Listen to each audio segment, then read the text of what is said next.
नमस्कार। व्यक्ति विषय र विशेषको आजको श्रृङ्खलामा यहाँलाई हार्दिक स्वागत छ। आदरणीय दर्शकवृन्द, आज हामी राजनैतिक विश्लेषक तुलानारायण शाहसँग कुराकानी गर्छौं।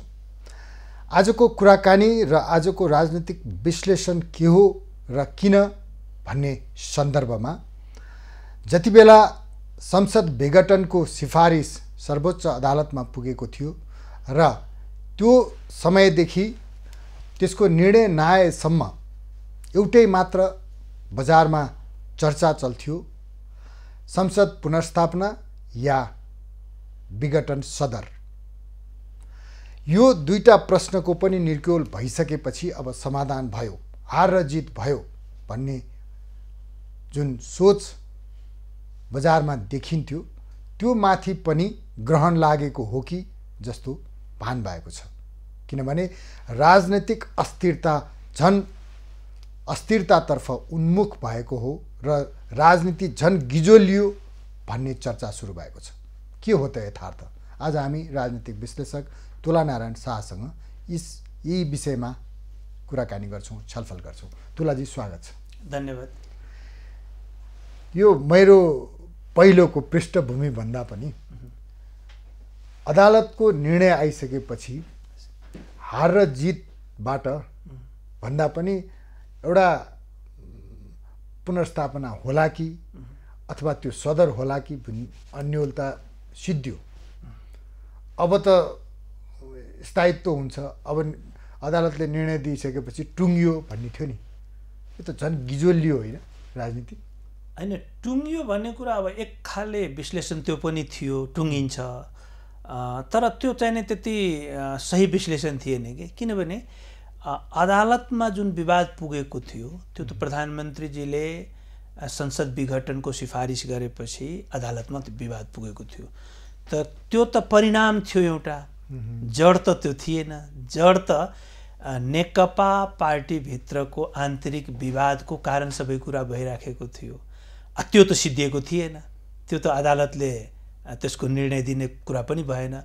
त्यसैले यो संविधानमा व्यवस्था नभएको धारालाई टेकेर, कुरालाई टेकेर प्रधानमन्त्रीबाट जुन प्रकारको विघटनको प्रस्ताव भएको थियो त्यसको विरुद्धमा एक खालको जनमत थियो। त्यो सचियो अथवा संविधान ट्र्याकमा आयो अहिलेलाई। अब नेकपाभित्रको विवादको कारण राजनीति गिजोलिएको हो।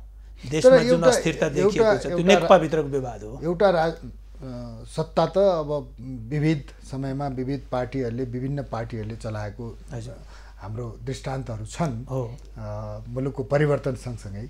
र एउटा पार्टीको अन्तर्कलहले अथवा व्यक्तिको टकरावले मुलुकमा अस्थिरता सृजना हुनु भनेको राजनीतिक अस्थिरतातर्फ मुलुक उन्मुख हुनु होइन र? हो, एकदम सही हो।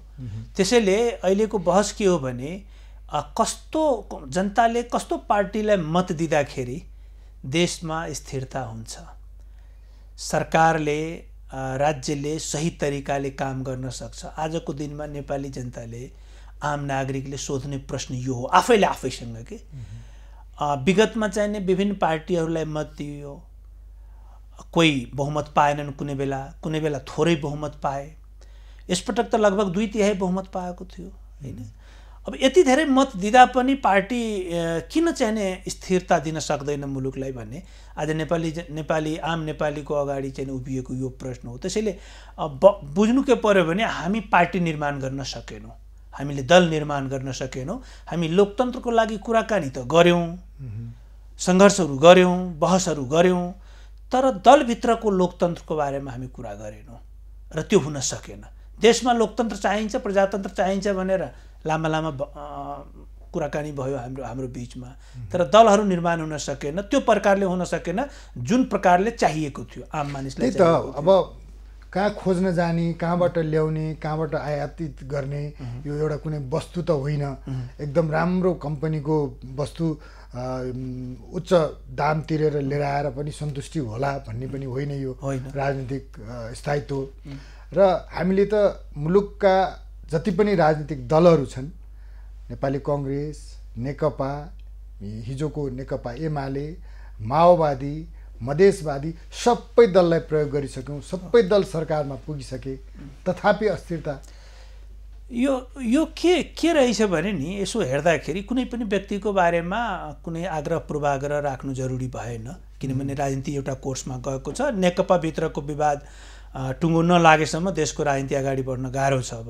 र नेकपाभित्रको विवाद टुङ्गो लगाउनको लागि त्यहाँभित्र नेताहरूको बिचमा समझदारी हुनु नभए कानुनी रूपमा फेरि उपचार खोज्नुपर्ने हुन्छ। त्यसको लागि केही थप परिमार्जनको आवश्यकता होला।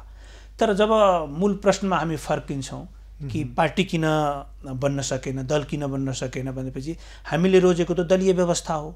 र दलीय व्यवस्थामा दलमा के समस्या देखियो त भन्दाखेरि आन्दोलनको लागि एजेन्डा तय हुँदाखेरि दलहरू प्रष्ट हुने, त्यो आन्दोलनको लागि तयार हुने, तर त्यो दलको जुन हुन्छ नि आन्दोलनको जुन एजेन्डा, अर्गनाइजेसन र लिडरसिप भनिन्छ नि, हाम्रो दलहरू अर्गनाइज पनि नभएको होइन, अत्यन्त व्यवस्थित प्रकारले पनि दलहरू निर्माण भएको छ।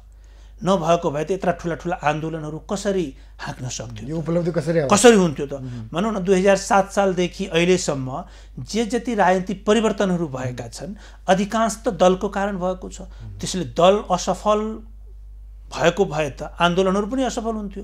त्यसैले दल कहाँनिर गएर असफल हुँदो रहेछ त भन्दाखेरि आन्दोलनको राजनीतिमा दलहरू सफल हुने, संगठन निर्माणमा पनि केही हदसम्म सफल हुने, तर आन्दोलनको राजनीतिबाट जब निर्वाचनको राजनीतिमा हामी प्रवेश गर्छौँ त्यसपछि हाम्रो बोली बानी व्यवहार सबै परिवर्तन हुँदो रहेछ।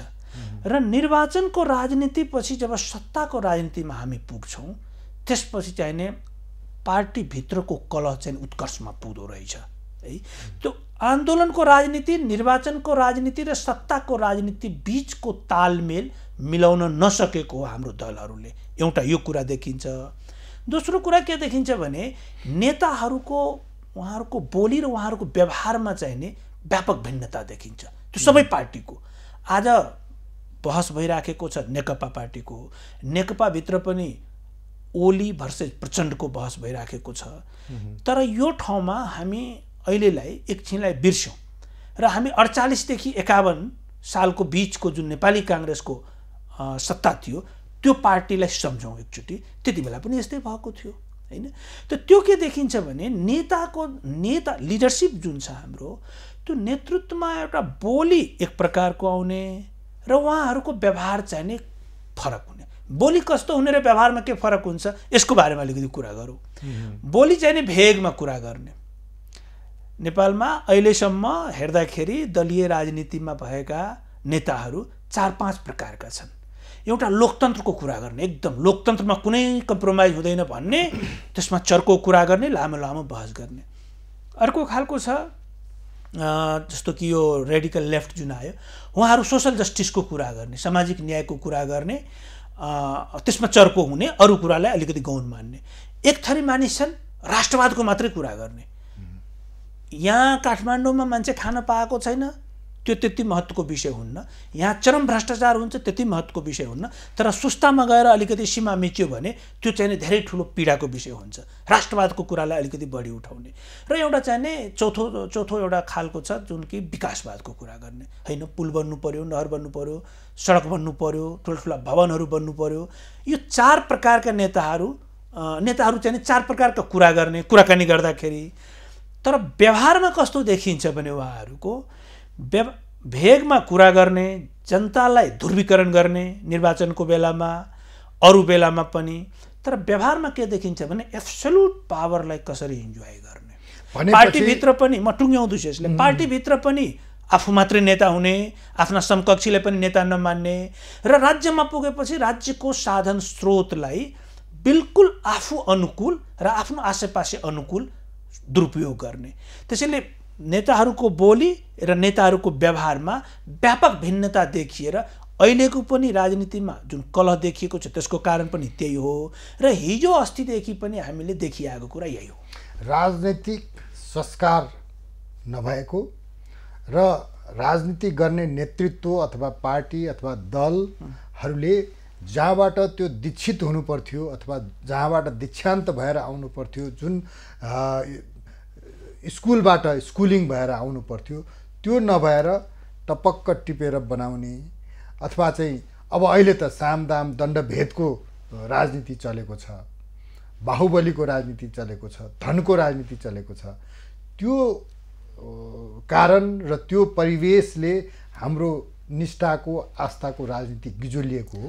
होइन, आस्थाको राजनीति र जुन तीनटा कुरा यहाँले भन्नुभयो, आस्थाको राजनीति, पैसाको राजनीति र बाहुबलीको राजनीति, यो सबै हुने कुरा हो राजनीतिमा।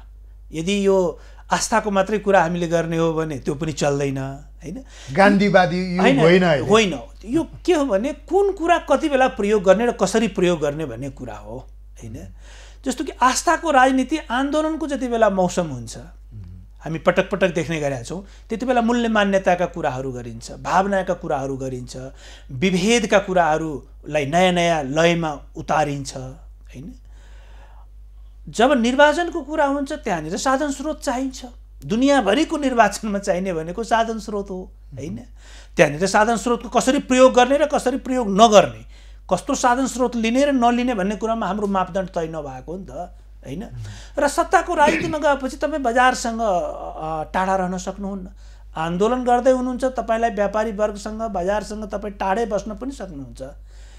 तर सत्ताको राजनीतिमा गएपछि त राज्य सञ्चालनको लागि त बजार त एकदम सबैभन्दा छिटो सबैभन्दा बढी भेट हुने ठाउँ त बजार हो, होइन?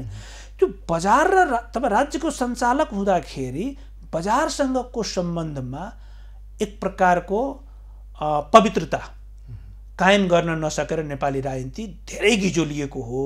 अहिले पनि त्यही भएको हो। हेर्दै जानुभयो भने, खोतल्दै जाने हो भने यो प्रधानमन्त्री को भन्ने कुरामा गएर टुङ्गिन्छ कि होइन? त्यो त सत्ता लोलुपता र सत्ताको भोग त हाम्रो नेताहरूमा देखिएको विगतदेखि नै हो। गिरिजाप्रसाद कोइरालादेखि हेऱ्यौँ भने पनि प्रष्ट देखिन्छ, त्यता नजाउँ। मैले अहिले चाहिँ तपाईँसँग जान्न चाहेको चाहिँ के भने, अहिले जुन परिस्थिति निर्माण भएको छ, एउटा कानुनले संवैधानिक निकास दिएको छ, संविधानको उच्चतालाई सम्मान गरेको छ, त्यो संवैधानिक र दलीय व्यवस्थाको एउटा सम्मानको स्थानमा पुर्याइदिएको छ। तर त्यही दल र त्यही दलीय संसदीय व्यवस्था विश्वास गरेर राजनीति गर्ने राजनीतिक दलहरू त्यो निर्णयलाई र त्यो निर्णयको आशयलाई उपेक्षा गरिरहेको जस्तो देखिन्छ। अझ स्पष्ट गरौँ कि नेकपाभित्रको विवाद अब किन गिजोलिँदैछ। सर्वोच्च अदालतले संसद विघटनको सिफारिसलाई बदर गरिदिएपछि देश त एकदम सजिलो तरिकाले जानुपर्ने थियो। खास गरी तपाईँ हामी जो यो विश्लेषण गर्ने, प्रश्न गर्ने पत्रकार र विश्लेषकहरूको सर्कलमा, विचार निर्माताहरूको सर्कलमा एउटा के अनुमान थियो भने सर्वोच्च अदालतले संसद पुनर्स्थापना गर्ने बित्तिकै ट्र्याकमा जान्छ पोलिटिक्स। तर किन गिजोलियो त भन्दाखेरि अब यहाँनिर चाहिने व्यक्ति र पार्टी दुईटैको कुरा हुन्छ। केपी ओलीजीले अहिले आएर अब जुन खालको राजनीति उहाँ गर्दै हुनुहुन्छ त्यो उहाँको आक्रोशबाट उहाँ चाहिने अलिकति गाइडेड हुनुभएको देखिन्छ, होइन? किनभने उहाँले संसद विघटनको सिफारिस लिएर जानुभयो, त्यो सर्वोच्चबाट बदर भएपछि अब हामी के कुरा गर्दैछौँ भने नैतिकताको आधारमा प्रधानमन्त्रीले राजीनामा दिनुपर्ने। अब नैतिकता भन्ने कुरा अदालतले भन्ने कुरा भएन, कानुनले पनि लेख्ने कुरा भएन, यो त स्वविवेकको कुरा हो, होइन? अब प्रधानमन्त्रीजीले के भन्दै हुनुहुन्छ भने हटाओस्, कसरी हटाउँछ भन्ने कुरा, होइन? त्यसैले प्रधानमन्त्रीजीले पनि र हामीले पनि बुझ्नुपर्ने कुरा के हो भने आजको मितिमा प्रधानमन्त्रीजी राजनीतिक रूपमा र सामाजिक रूपमा एक्लिनु भएको छ।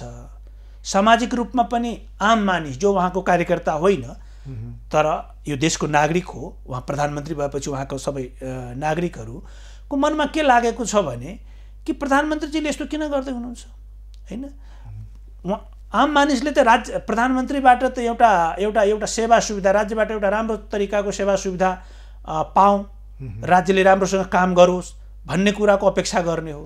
तर प्रधानमन्त्रीबाट यो कुरा आइसकेपछि प्रधानमन्त्रीजीले अब के भन्दै हुनुहुन्छ भने कानुनले कसरी मिल्छ त, ल त मलाई फालेर देखाओस् भनेर, होइन? यो चाहिँ उहाँको आक्रोशको अभिव्यक्ति हो। यथार्थ के हो भने सामाजिक रूपमा र राजनीतिक रूपमा उहाँ कमजोर हुनुभएको छ, प्राविधिक रूपमा संरचनागत रूपमा उहाँ चाहिँ बलियो हुनुहुन्छ। भनेपछि प्राविधिक रूपमा यसकारण कि गणितीय हिसाबले उहाँ बलियो हुनुहुन्छ भन्न खोज्नु भएको? गणितको त अहिले परीक्षा भएको छैन, तर प्रधानमन्त्री भइसकेपछि राज्यको संरचना उहाँसँग छ, त्यसले गर्दा उहाँ बलियो देखिनु भएको छ। कानुनले स्पष्ट व्याख्या गरेको छैन अथवा यो विषयमा कानुन व्याख्या गर्न पर्दैन भन्ने खालको अवस्था सिर्जना भएको हो, त्यसैले उहाँ प्राविधिक रूपमा टिकिराख्नु भएको छ। अब यो तुलाजी, तर अदालतको फैसलामा प्रधानमन्त्रीलाई राजीनामा देऊ त कतै भनिया छैन नि। त्यसैले त मैले भन्दैछु राजनीतिक रूपमा उहाँले चालेको कदम असफल भएपछि उहाँ कमजोर हुनुभएको छ। सामाजिक रूपमा आम मानिसले यस्तो अपेक्षा गरेको थिएन, एउटा हाम्रो देशको प्रधानमन्त्री, मेरो देशको प्रधानमन्त्री यस्तो गरोस् भन्ने आम मानिसमा अपेक्षा थिएन, उहाँको कार्यकर्तामा होला। त्यसैले सामाजिक रूपमा र राजनीतिक रूपमा उहाँ कमजोर हुनुहुन्छ, प्राविधिक रूपमा उहाँ बलियै हुनुहुन्छ। अब यो बिचमा प्रधानमन्त्रीजीले निकास दिने कि नदिने भन्ने उहाँकै तजविजको हाम्रो यो छलफल पनि एउटा निकासतर्फ उन्मुख होस् भन्ने हाम्रो आशय हो। हजुर, त्यसैले जसरी अब अदालतको पाटो टुङ्गिसकेपछि निकास दिने काम अब नेकपाको, हजुर, र नेकपा भित्र दुईटा जुन समूह देखिएको छ, प्रधानमन्त्रीको राजीनामा माग्ने र प्रधानमन्त्रीलाई भोलि अविश्वासको प्रस्तावबाट चाहिँ हटाउने भन्ने जुन तयारी हुँदैछ, त्यो तयारीको लागि त प्रधानमन्त्रीले स्पष्ट भन्नुभएको छ, म देश र जनताको लागि लडिरहेको छु, तपाईहरू मलाई काम गर्न दिनुभएको छैन। अब अदालतमा मैले ताजा जनादेशको लागि सिफारिस गरेको थिएँ, त्यो पनि अदालतले मानेन, त्यसको विपरीत निर्णय गर्यो। अब तपाईहरू आउनुहोस्, मलाई अविश्वासको प्रस्तावबाट हटाउनुहोस्। यो खुल्ला जुन प्रतिस्पर्धा चलेको छ नि, त्यसले चाहिँ के सन्देश त, के निकास त स्थायित्वतिर उन्मुख हो? होइन, स्थायित्वतिर होइन, यो झेल बढ्दैछ, खेलमा झेल बढ्दैछ। उहाँ जनताकै लागि गरेको त्यसमा कुनै दुई मत छैन। उहाँ निर्वाचित प्रधानमन्त्री, त्यसमा पनि कुनै दुई मत छैन। उहाँकै नाममा निर्वाचन लडिएको थियो र लगभग 2/3 पाएको थियो नेकपा पार्टीले, त्यसमा पनि कुनै दुई मत छैन। र उहाँले भन्दै हुनुहुन्छ म जनताको लागि गर्दैछु, त्यो पनि सत्य होला। तर प्रश्न के हो भने उहाँमाथि प्रश्न उठिसकेपछि, उहाँको दलभित्र र उहाँको पार्टीभित्र प्रश्न उठिसकेपछि हामीले जानेको देखेको पार्टी राजनीतिमा उहाँले संसदीय दलको बैठक बस्नु पर्थ्यो, बोलाउनु पर्थ्यो। उहाँ संसदीय दलको नेता हो, उहाँ संसदीय दलको बैठक बोलाउनु पर्थ्यो र त्यहाँनिर भोटिङ गरिदिने हो। ल, म अल्पमतमा छु भने मलाई फाल, होइन, मेरो विकल्प देऊ। संसदीय दलबाट पनि भएन, चित्त बुझेन भने पार्टीभित्र जानु पर्यो, केन्द्रीय समितिबाट गर्नु पर्यो। जे छ उहाँको पार्टीको संरचनामा जे निकायहरू त्यहाँ तय गरिएको छ, त्यहाँ गएर आफ्नो पक्षमा जनमत देखाउनु पर्यो। पार्टी मेरो पक्षमा छ भन्ने कुरा उहाँले देखाइदिएको भए पार्टी सिस्टम बलियो हुने थियो। प्रधानमन्त्रीजी हार्न पनि सक्नुहुन्छ संसदीय दलको निर्वाचनमा, मत विभाजनमा, केन्द्रीय समितिको मत निर्वाचनमा। तर उहाँको पार्टीले एउटा ऐतिहासिक काम गर्ने थियो र पार्टी सिस्टम, दलीय व्यवस्था जुन हामीले अवलम्बन गरेका छौँ, त्यो चाहिँ नि बलियो हुने थियो। मलाई लाग्छ त्यतातिर जानुपर्ने हो। तर तुलाजी, एउटा अर्को पनि बजारमा भनाइ चर्चामा छ कि नेकपा भित्रको विवाद अदालतबाट त टुङ्गियो, तर निर्वाचन आयोगले गएर थन्क्याइदियो। निर्वाचन आयोगले गएर त्यो विवादलाई झन् सामसुम बनाइदियो, निकासतर्फ उन्मुख भएन भन्ने जुन चर्चा छ नि, यो सत्य हो? होइन, अब के भने मैले, उहाँ संरचनागत रूपमा उहाँ बलियो देखिनु भएको छ प्रधानमन्त्रीजी। त्यो भनेको के हो त? संसदीय दलको नेता आफू हुनुहुन्छ, उपनेता सुभाष चन्द्र नेवाङ हुनुहुन्छ, उहाँको पक्षको मान्छे। उहाँ आफ्नो कार्यकालमा निर्वाचन आयोग लगायत सबै संवैधानिक निकायहरूमा विवादास्पद तरिकाले पनि कतिपय ठाउँमा, सबै ठाउँमा त होइन, मानिसहरूलाई नियुक्ति गर्नुभएको छ उहाँले, होइन। अब उहाँ ती मानिसहरू कतिपय ठाउँमा उहाँको विपक्षमा बोल्न सकिराख्नु भएको छैन, कतिपय ठाउँमा बोल्न चाहिरहेको छैन। त्यसले गर्दाखेरि यो प्राविधिक हिसाबले परिस्थिति उहाँको अनुकूल देखिएको हो। यसलाई त अब प्रधानमन्त्रीजीले नियुक्ति गरेको छ, प्रधानमन्त्रीजीको अगाडि बोल्न त कहिलेकाहीँ त अप्ठ्यारो हुन्छ नि त, सबै मान्छे त बोल्न सक्दैन। त्यसैले एउटा राजनेताले गर्ने भने के हो भने उहाँमाथि, फेरि उहाँ राजनेता हुँदै हो, नभएको होइन, उहाँको नाममा चुनाव लडिएको हो, उहाँको अब यो जनताले विश्वास पनि गरेको हो, होइन। गएको 5 वर्षको राजनीति उहाँले लिड गरेको हो कि, म त स्पष्ट भयो। संविधान निर्माणको राजनीति उहाँले लिड गरेको हो, त्यति बेला भएको मधेस आन्दोलन र नाकाबन्दीको विरुद्धको राजनीति उहाँले लिड गरेको हो। निर्वाचन उहाँको नाममा लडिएको हो। नेकपाले 2/3 बहुमत पाएको उहाँको नाममा हो भनेपछि एउटा राजनेताले यति बेला त्यो घमण्ड त्यसै बढ्ने भइगयो नि नेतामा बढेको हुन सक्छ। तर उहाँले विचार के गर्नु पर्यो भने यत्रो ठुलो जनविश्वास पाएको नेता यदि ममाथि पार्टीभित्रबाट र दलभित्रबाट यदि प्रश्न उठाइएको छ भने त्यसको परीक्षण त त्यही गएर हुने हो नि त, हैन? अब नेकपाभित्र किन खुट्टा कमाइरहनु भएको छ त उहाँले, के देख्नुहुन्छ? हैन, मलाई यसमा अब संख्यात्मक हिसाबले पनि केही कुरा होला, तर मलाई के लाग्छ भने मनोवैज्ञानिक कारण पनि यसमा हेर्नुपर्छ के नेकपाभित्रको विवाद जुन छ नि त्यो मूलभूत रूपमा दुईटा नेता केपी शर्मा ओलीजी र पुष्पकमल दाहालजी बीचको मनोवैज्ञानिक विवाद पनि हो। ओलीजीलाई के लागेको छ भने नेपालमा प्रचण्डजीलाई त मैले रेस्क्यु गरिदिएको हो, 16 बुँदे सहमति यता 16 बुँदे सहमति यता त मैले रेस्क्यु गरिदिएको हो, त्यसैले नेता त मै हुँ, उहाँ पनि हो तर म पछिको नेता हो। अब प्रचण्डजीलाई के लाग्दछ भने एक्लैले नेकपा एमाले केही गरेको होइन, हामी मिलेपछि त यत्रो बहुमत आएको हो, म नमिलेको भए अथवा हाम्रो पार्टी नमिलेको भए संविधानै बन्नेवाला थिएन। यो उहाँको तात्कालिक एउटा बुझाइ छ, उहाँको बोलीमा निस्किन्छ बेला बेलामा।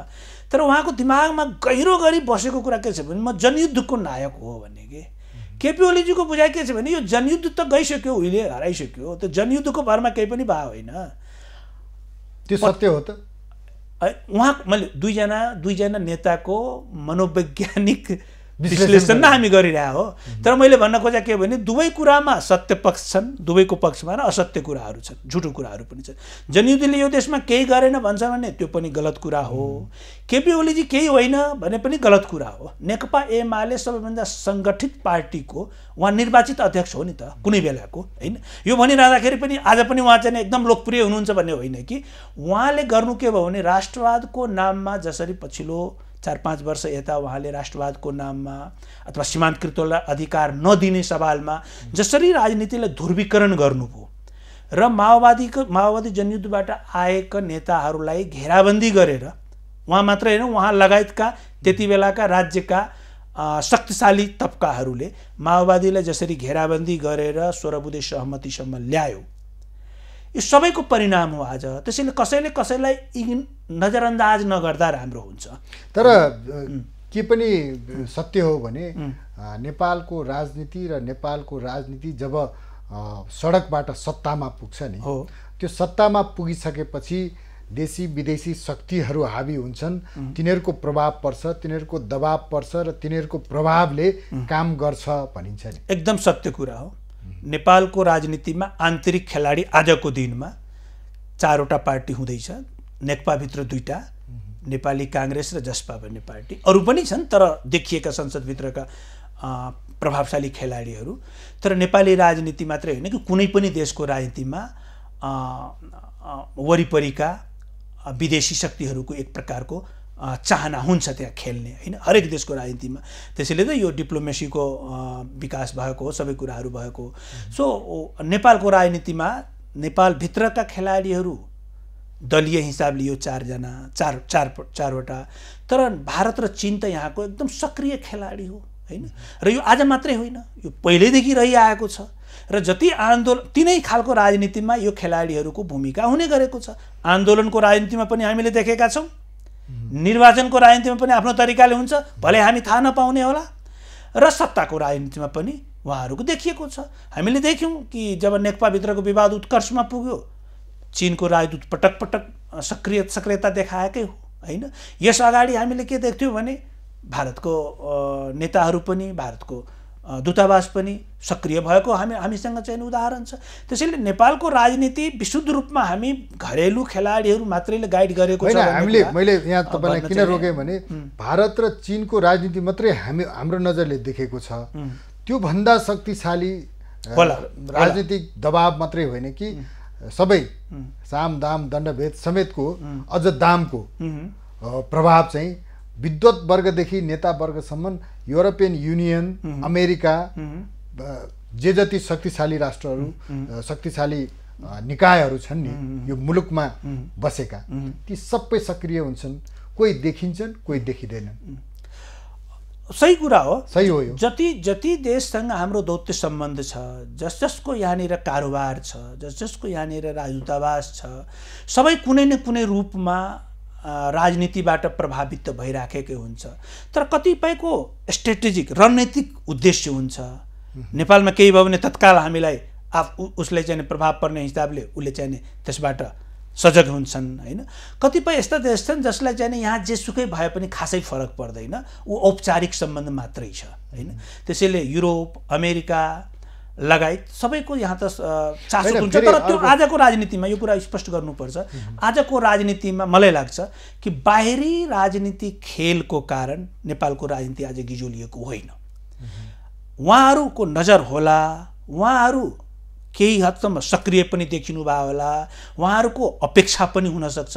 तर आजको जुन राजनीति गिजोलिएको राजनीति छ नेपालको, त्यो चाहिने नेपालभित्रको आन्तरिक नेताहरूको द्वन्द्वकै कारण नेपालको राजनीति गिजोलिएको, त्यो पनि नेकपाभित्रकै द्वन्द्वको कारण गिजोलिएको। आन्तरिक कारण नै आज प्रधान कारण हो। त्यो त देखिएको कारण हो, तर त्यो कारण सृजना हुनुको पछाडि पनि देशी विदेशी शक्तिहरूको प्रभाव दबाव थियो, त्यही प्रभावको परिणाम हो भनिरहेका छन् नि त। हैन, मलाई चाहिँ त्यसमा त्यति उ लाग्दैन।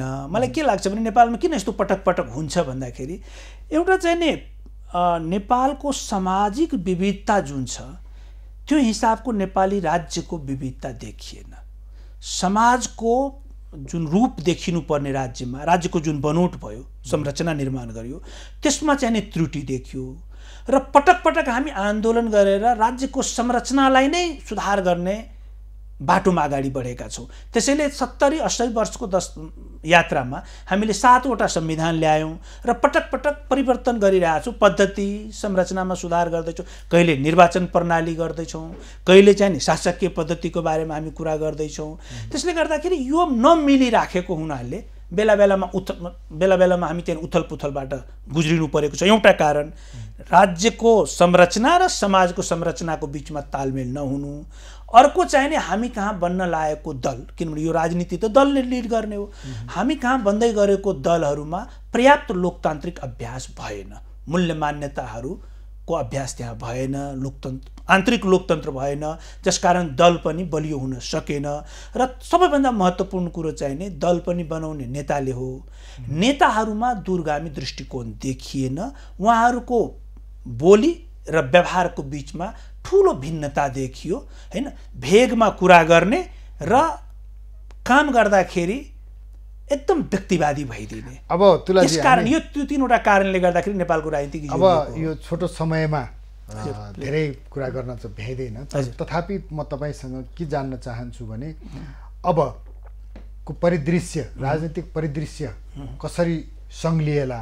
जस्तो अहिले अब अविश्वासको प्रस्तावको कुरा आएको छ, त्यो अब 23 गतेबाट सुरु होला। तथापि राजनीति भने चाहिँ मुलुकको लागि र मुलुकवासीको लागि हो भनेर सबै राजनीतिक दलहरूले प्रण गरेर यो अस्थिरताको चाहिँ निर्मूलीकरण गर्नेतर्फ अगाडि बढ्ने केही सुझाव उपाय देख्नुहुन्छ तपाईँ? एकदम नेकपा पार्टीलाई धेरै धेरै शुभकामना दिँदै पनि जे प्रकारले नेपाली राजनीति विकास भएको छ, घटनाक्रम र नेकपाभित्रको विवाद जुन रूपमा अगाडि बढेको छ, एक भइराखोस् भन्ने हामी शुभकामना दिन सक्छौँ। तर निकास चाहिँ विभाजनबाट आउँछ कि जस्तो लागिरहेछ। त्यसैले नेकपा विभाजन नभइन्जेल अब नेपाली राजनीति यो बिन्दुबाट थप गिजोलिन सक्छ, तर निकास दिन सक्दैन। त्यसैले आजको राष्ट्रिय कार्यभार जस्तो भएको छ कि नेकपा पार्टीलाई सहज रूपमा कसरी मिल्न नचाहेका, मिल्न नसकेका नेताहरूलाई कसरी छुट्टै छुट्याइदिने भन्ने एउटा कार्यभार हो आजको दिनमा। तर यो तात्कालिक हो। यसले पनि यो भएपछि फेरि पनि नेपाली राजनीति एकदम सुनौलो भइहाल्छ भन्ने कुराको कल्पना म गर्दिनँ। किनभने नेपाली राजनीतिमा अहिलेको दिनमा देखिएको तात्कालिक समस्या के हो भने कि यो 46 पछि सक्रिय भएका, नेतृत्व पाएका नेताहरू असफल भए नेपाली राजनीतिमा। पार्टीको नाम पनि भन्नु परेन, नेताको नाम पनि भन्नु परेन। 46 पछि सक्रिय भएका, नेतृत्व पाएका नेताहरू नेपाली राजनीतिमा असफल भए। त्यसैले अब दूरगामी रूपमा नेपाली राजनीतिमा पुस्तान्तरणकै लागि बहस अगाडि बढाउनु पर्छ जस्तो मलाई लाग्छ। धन्यवाद समय र संवादको लागि र तपाईँको यो महत्त्वपूर्ण सुझावका लागि। मलाई अवसर दिनुभएकोमा धेरै धेरै धन्यवाद। आदरणीय दर्शकवृन्द, उहाँ हुनुहुन्थ्यो राजनीतिक विश्लेषक तुलानारायण शाह। उहाँका भनाइ, उहाँका कुराहरू यहाँहरूले सुनिदिनु भयो। यहाँहरूलाई पनि धन्यवाद। खबरभित्रको खबरका लागि हेर्दै रहनुहोला एभेन्यूज खबर। नमस्कार।